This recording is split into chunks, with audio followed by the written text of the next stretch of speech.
Well, I've told you this more than once. I've told you the embarrassing occasion when I received a phone call from our children's school. The school phoned and the question was put to me, Mr. Allen, are you picking your children up today? Well, I thought it was someone else's turn. They thought it was my turn. The result was there were two boys standing all alone in the playground waiting for someone to pick them up. Now, I don't know what went through their minds that day.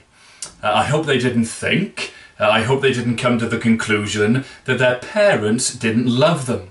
I hope they didn't use the circumstances of that afternoon to come to that conclusion. Instead, I hope, whatever they thought was going on, I hope they never doubted their parents' love. I hope instead they would have concluded, whatever's going on here, whatever is the explanation for me standing all alone on this playground with no one to pick me up, it cannot be that my parents don't love me. I hope they would have thought, it can't be that because of what I know about them. And now remember here at the end of Malachi chapter 3, we've got two groups of people. The first group of people have used their circumstances to judge God. They've thought to themselves, well, things aren't great for us. Things, in fact, seem to be a lot better for those who don't worship God. Therefore, is there really any point in us continuing to give our wholehearted obedience and devotion to Him?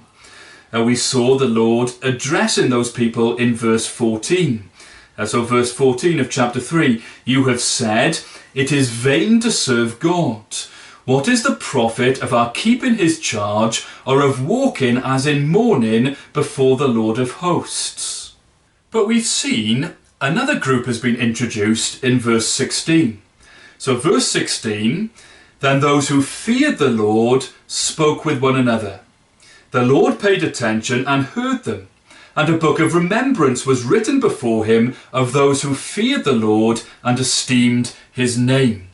And we're told of a group, we don't know how big they were in comparison to the whole population, but there was a group that would speak to each other, perhaps to encourage each other, a group that remained faithful to the Lord, a group that feared the Lord.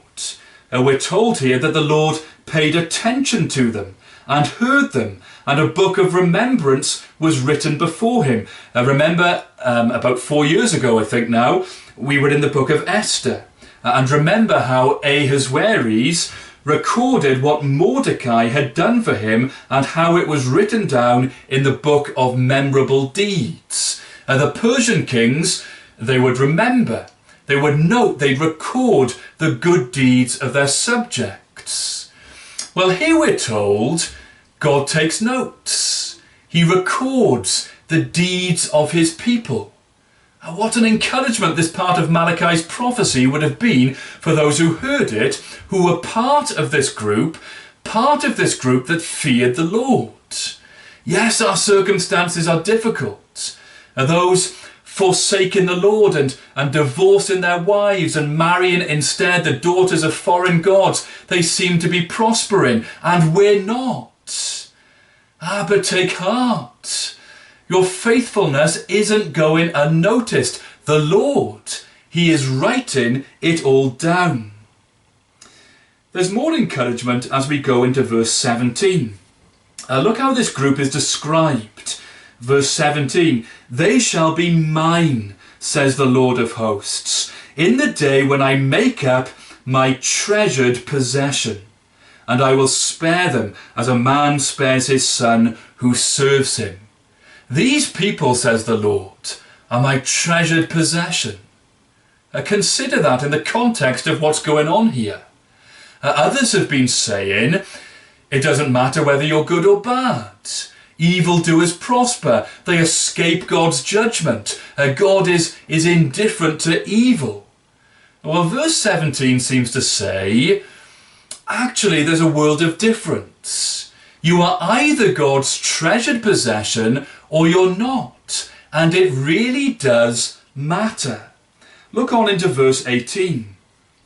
Then once more you shall see the distinction between the righteous and the wicked, between one who serves God and one who does not serve him.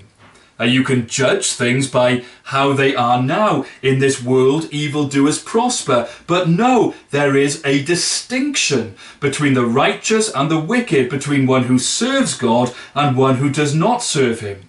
There is a distinction that will one day be known and be seen by all. Verse 1 of chapter 4 speaks of the terrifying judgment that awaits those who are not the Lord's treasured possession. Verse 1 of chapter 4, for behold, the day is coming, burning like an oven, when all the arrogant and all evildoers will be stubble. The day that is coming shall set them ablaze, says the Lord of hosts, so that it will leave them neither root nor branch. Those evildoers on that day will be destroyed by fire. But then look on into verse 2. Verse 2 is a contrast. There was no October camp this year. But if there had been an October camp, the camp I usually go on up in Bala, this winter I'd have had that experience of standing next to a fire on a cold winter's night. That happens on camp every year. A bonfire is lit and the children sit around the fire on their logs. Now think of that fire. On the one hand, that fire destroys. It burns up the wood. The logs thrown onto it are burnt up. But that fire also keeps campers warm. That fire also gives light on a dark winter's night. And so, on the one hand, in verse 1, there's the fire that destroyed. But then there's a different heat in verse 2. So look at verse 2. For you who fear my name, the Son of Righteousness shall rise with healing in its wings. You shall go out leaping like calves from the stall. The sun is blazing, burning fire. But it also gives life to this world. The sun is pictured here with wings. The picture is the Lord's blessing will come down to his people. That picture in the second half of verse 17 is a picture of joy. You shall go out leaping like calves from the stall. It's a picture of new life. There is something wonderful, isn't there, about observing new life. Destruction will come to evildoers, but new life and blessing will come to those who fear the Lord.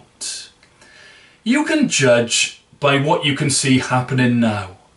We live in a world where evildoers prosper. People in Malachi's day observed that, and there were those who forsook the Lord. Will you instead be like the God-fearers here, who remained faithful and clung to what they knew God to be like? Yes, life is hard. Yes, those who forsake the Lord often seem to be prospering when we are not. But I will serve the Lord. I will serve the Lord because I know that the Lord will never forsake his people. The Lord will bring blessing to his people. He is a God of justice. And therefore to give my life to anything else other than him is folly. He will judge the wicked, but he will bring blessing and new life to all who are his. Be faithful to the Lord.